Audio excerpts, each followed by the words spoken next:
नमस्कार, स्वागत है आपका बिहार समाचार में। बिहार में आज भी भयंकर बारिश होने वाली है। बाढ़ ने भी चारों तरफ कोहराम मचा रखा है। तो वहीं नीतीश कुमार अब बन सकते हैं प्रधानमंत्री, उठने लगी है आवाज। तो इधर चिराग पासवान ने नीतीश सरकार पर कर दिया है बड़ा हमला। बात करेंगे बिहार की सभी खबरों पर विस्तार से, पर उससे पहले आपसे एक छोटी सी अनुरोध है कि इस वीडियो को एक प्यारा सा लाइक अवश्य कर दीजिएगा। आपका एक लाइक करना ही हमारी मेहनत का फल होता है। तो चलिए शुरुआत करते हैं आज की पहली बड़ी खबर से। बिहार में पटना समेत 13 जिलों में भारी बारिश की संभावना। अगले 2 दिनों के लिए जारी हुआ येलो अलर्ट। जी हां, मौसम विभाग ने अगले 48 घंटों के लिए बिहार के लगभग सभी जिलों में भयंकर बारिश को लेकर अलर्ट जारी कर दिया है। पटना सहित बिहार के 13 जिलों में भयंकर से भयंकर बारिश होने वाली है। और जिन जिलों में सबसे ज्यादा बारिश होने वाली है वे जिले हैं पटना, बक्सर, भोजपुर, रोहतास, भभुआ, औरंगाबाद, अरवल, गया, नालंदा, शेखपुरा, नवादा, बेगूसराय, लखीसराय और जहानाबाद। इन जिलों में येलो अलर्ट जारी कर दिया गया है, यानी कि यहां सबसे ज्यादा खतरा है। यहां भारी बारिश तो होगी ही और साथ ही साथ तेज वज्रपात होने की भी काफी ज्यादा संभावना है। तो वहीं मौसम विभाग ने लोगों को सावधान करते हुए चेतावनी जारी कर दी गई है। लोगों को अलर्ट कर दिया है और कहा है कि इस दौरान घरों से बाहर ना निकलें और हो सके तो पक्के मकानों की शरण लें। बिहार में अगले 48 घंटों में भारी से भारी बारिश होने वाली है। मुख्यमंत्री नीतीश कुमार के गृह जिले में ही भड़क पड़े चिराग पासवान और कहा कि 7 निश्चय भ्रष्टाचार की सबसे बड़ी योजना है। जी हां, लोक जनशक्ति पार्टी के अध्यक्ष चिराग पासवान बिहार में आशीर्वाद यात्रा कर रहे हैं और इसी क्रम में वे कल बिहार के मुख्यमंत्री नीतीश कुमार के गृह जिले नालंदा पहुंच गए, जहां पर चिराग पासवान ने नीतीश कुमार पर जमकर निशाना साधा है। चिराग पासवान ने कहा कि नीतीश सरकार की नीतियों से बिहार की जनता ऊब चुकी है और आने वाले समय में लोक जनशक्ति पार्टी में विकल्प तलाश रहे हैं। उन्होंने कहा कि हर सरकारी योजना में लूट खसोट हो रही है।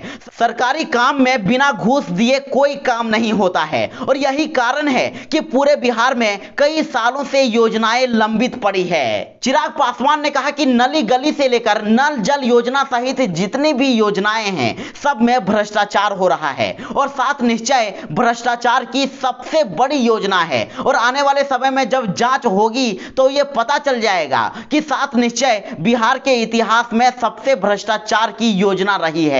नीतीश कुमार की नीतियों से बिहार की जनता अब नफरत भी करने लगी है। उन्होंने कहा कि आने वाला समय लोजपा का होगा और मध्यावधि चुनाव के बाद जो सरकार बनेगी वो लोजपा की होगी और उसमें लोक जनशक्ति पार्टी की बड़ी भूमिका होगी। पूरे बिहार में भारी बारिश हो रही है तो वहीं बिहार में अब बाढ़ का भी खतरा बढ़ता ही जा रहा है। नदियां उफान पर है, नदियों के जलस्तर में काफी वृद्धि हो रही है। लोग अब अपने घरों को छोड़कर पलायन कर रहे हैं। देखिए, बिहार में लगातार बारिश और नेपाल बराज से पानी डिस्चार्ज होने पर बाढ़ की स्थिति गंभीर होती जा रही है। कई नदियों में उफान से कई जगहों पर तटबंधों पर भारी दबाव बना हुआ है। सड़कें अब तालाब में तब्दील होती जा रही है। कई जगहों पर पुल, पुलिया और डायवर्सन टूटने से आवागमन ठप हो गया है और कई इलाकों में पानी फैल गया है। तो इधर बांका में चांदन नदी पर बना डायवर्सन शनिवार को ही नदी में बह गया है और जहानाबाद के घोसी में डायवर्सन बहने से नालंदा और जहानाबाद का सीधा संपर्क ही भंग हो गया है। और वहीं केसरिया के डेहका में बाढ़ के पानी ने पुल ध्वस्त कर दिया है और बांका में चांदन नदी पर आवाजाही को लेकर बने डायवर्सन के नदी में बह जाने से नदी एक ओर जहां बांका 2 भागों में बंट गया है तो वहीं दूसरी ओर आवागमन भी बाधित हो गई है और बांका ढाका मोड़ होते हुए झारखंड से संपर्क टूट गया है और साथ ही बांका समेत 4 प्रखंडों के करीब 10 लाख से अधिक लोगों का संपर्क जिला मुख्यालय से टूट गया है। हर तरफ तबाही ही तबाही है। बाढ़ ने हर तरफ कोहराम मचा रखा है और अभी तो खतरा और भी बढ़ने वाला है क्योंकि बिहार में और अगले 2 दिनों तक भारी बारिश की संभावना है। ग्रामीण कार्य विभाग में निकली बम्पर बहाली, 9670 पदों पर होगी भर्ती। जी हां, बिहार में ग्रामीण कार्य विभाग ने बम्पर वैकेंसी निकाली है और ग्रामीण सड़क की मरम्मत के लिए जूनियर इंजीनियर सहित अन्य पदों पर बहाली की तैयारी चल रही है और कैबिनेट से मंजूरी लेने के बाद बहाली की अधिसूचना संबंधित आयोग को भेजी जाएगी। आपको बता दें कि ग्रामीण कार्य विभाग में कुल 9670 पदों पर बहाली होनी है और नियमित बहाली पर सरकार को सालाना 300 करोड़ से अधिक का खर्च आएगा और विभागीय अफसरों के अनुसार विभाग के अधीन 1070 सेक्शन हैं और हर सेक्शन में एक जूनियर इंजीनियर, एक सर्वेयर जो ITI उत्तीर्ण होंगे, एक वर्क सरकार लोअर डिवीजन क्लर्क और एक कार्यालय अनुसेवक की बहाली होगी और इसके अनुसार बिहार में 5350 कर्मियों की जरूरत होगी और इन पदों पर मात्र 1070 पद ही सृजित हैं। तो इसे देखते हुए विभाग ने 4280 पद सृजित करने का फैसला लिया है। बिहार यात्रा पर निकलने से पहले उपेंद्र कुशवाहा ने दे दिया बड़ा बयान, सीएम नीतीश कुमार को बताया पीएम मटेरियल। जी हां, बड़ी खबर है कि जदयू के नेता उपेंद्र कुशवाहा ने एक बड़ा बयान दे दिया है। उन्होंने कहा है कि बिहार के मुख्यमंत्री नीतीश कुमार में भी प्रधानमंत्री बनने की काबिलियत है। उन्होंने कहा कि अभी पीएम नरेंद्र मोदी अच्छा काम कर रहे हैं, लेकिन उनके अलावा भी और भी लोग हैं जो प्रधानमंत्री बनने की काबिलियत रखते हैं और उसमें नीतीश कुमार का नाम भी शामिल है। तो स्वाभाविक रूप से नीतीश कुमार को प्रधानमंत्री मटेरियल कहा जाना चाहिए। और साथ ही उपेंद्र कुशवाहा ने कहा कि बीजेपी अलग पार्टी है, जदयू अलग पार्टी है और कई मुद्दों पर उनकी राय अलग है, हमारी राय भी अलग हो सकती है, तो उसमें खटपट क्यों होगा। इस तरह के मुद्दे पर हम अलग अलग हैं और इसमें कोई दो राय नहीं है। और कहा कि धर्म के आधार पर गिनती होती है तो उसे भी बंद कर देना चाहिए। और उपेंद्र कुशवाहा की तरफ से यह बयान आने के बाद बिहार बीजेपी की ओर से भी एक बड़ा बयान जारी कर दिया गया है और कहा गया है कि प्रधानमंत्री पद के लिए कोई वैकेंसी नहीं है, तो किसी तरह के बयान को गंभीरता से लेने की जरूरत नहीं है। उन्होंने कहा कि जदयू के नेताओं को एनडीए में रहते हुए इस तरह का बयान देने से बचना चाहिए और वैसे भी लोकसभा चुनाव 2024 में होना है, इसलिए अभी इस बयान को ज्यादा तुल देने की जरूरत नहीं है और वैसे भी देश में बयान देने के लिए लोग स्वतंत्र हैं। और इस पर जदयू प्रवक्ता अजय आलोक ने भी कहा कि बीजेपी के नेता सही कह रहे हैं, बयान देने के लिए कोई भी स्वतंत्र है। उन्होंने कहा कि उपेंद्र कुशवाहा के बयान को गलत तरीके से लिया जा रहा है। उपेंद्र कुशवाहा ने तो केवल यह कहा है कि नीतीश कुमार में पीएम बनने की काबिलियत है, उन्होंने ये नहीं कहा है कि वह चुनाव में पीएम पद के लिए उम्मीदवार बनने जा रहे हैं। तो वहीं उपेंद्र कुशवाहा द्वारा पीएम मटेरियल बताए जाने के सवाल पर मुख्यमंत्री नीतीश कुमार ने भी अपनी प्रतिक्रिया दे दी है। उन्होंने कहा कि चलिए ना, वो सब तो अलग चीज है, वे बोल रहे हैं, हम काहे के लिए ये सब रहेंगे, हम लोगों की इन सब चीजों में कोई दिलचस्पी नहीं है। बिहार के किसानों के लिए एक बड़ी खबर, अब फसलों के नुकसान के लिए मुआवजा देने जा रही है सरकार।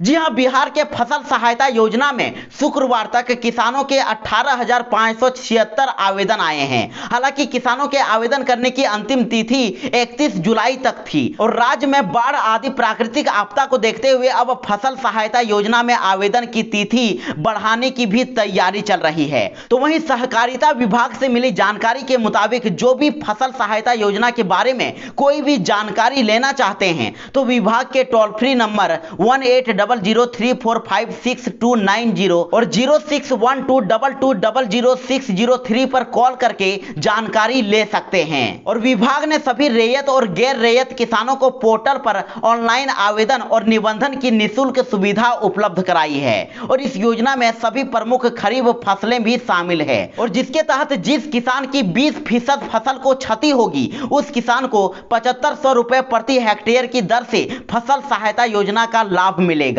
और जबकि 20% से ज्यादा फसल को क्षति होने पर संबंधित किसान को 10,000 रुपए प्रति हेक्टेयर की दर से क्षति का मुआवजा दिया जाएगा।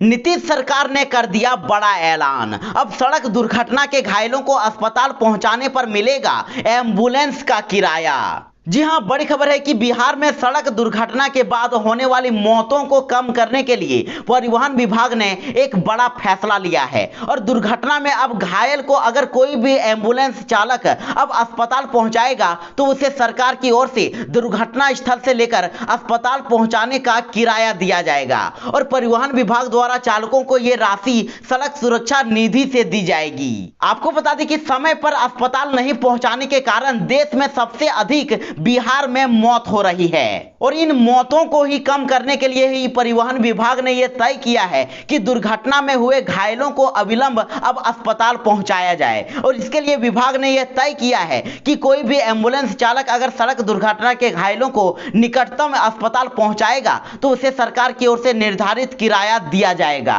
और साथ ही अब राज्य में सरकारी और गैर सरकारी एम्बुलेंस को एक ही नंबर से भी जोड़ा जा रहा है। स्वास्थ्य विभाग के अधीन चल रहे एम्बुलेंस के अलावा कम से कम पूरे बिहार में 1000 निजी एम्बुलेंस को भी एक ही टोल फ्री नंबर से जोड़ने की योजना पर काम हो रहा है और टोल फ्री नंबर पर कॉल करने के बाद अब सरकारी हो या फिर गैर सरकारी एम्बुलेंस पीड़ितों को सहायता पहुंचाया जाएगा।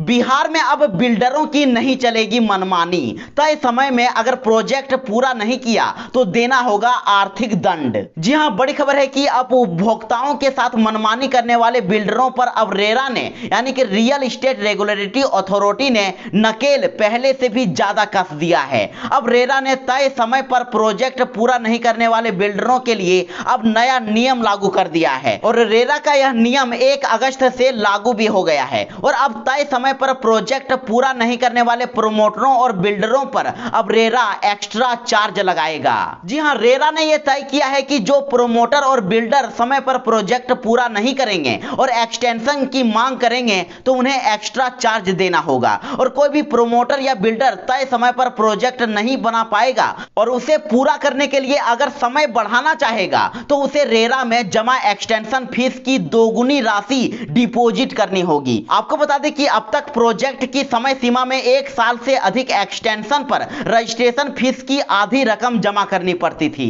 लेकिन आज से यह व्यवस्था बदल गई है और नई व्यवस्था के मुताबिक एक्स्ट्रा चार्ज के लिए अब रजिस्ट्रेशन फीस के बराबर यानी कि जमा की जा रही राशि को 2 गुना कर दिया गया है।